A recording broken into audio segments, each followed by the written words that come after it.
ఇప్పుడు వచ్చిన ప్రభుత్వం మీ అందరికీ తెలుసు, అరాచకాలే వాళ్ళు చేసేది. రాష్ట్రాన్ని ముందు తీసుకెళ్దామని ఆలోచనే లేదు.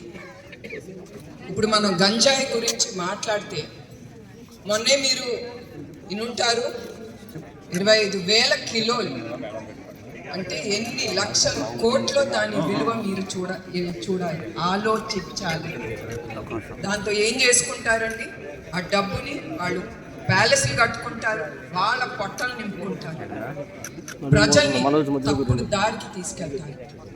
అదే కాదు, ఆ గంజాయితో యువకుల్ని, పిల్లల్ని, ఆడపిల్లల్ని కూడా నాశనం చేస్తున్నారు. ఆ గంజాయికి అలవాటు చేసి మొన్న ఈ మధ్యన ఒక ఆడపిల్లని అట్లా ఎన్నో జరుగుంటాయి.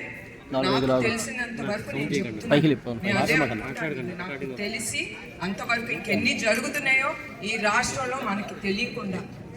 ఆడబిడ్డలు ఏం చేస్తారంటే వాళ్ళు సిగ్గేసి కూడా బయటికి రాలేరు, చెప్పుకోలేరు 10 మందికి. అట్లా ఒక ఆడబిడ్డకి గంజాయి అలవాటు చేసి 4 యువకులు ఆ అమ్మాయిని హింసించి ఇంకా ఆ అమ్మాయి తట్టుకోలేక ఆత్మహత్య చేసుకుంది.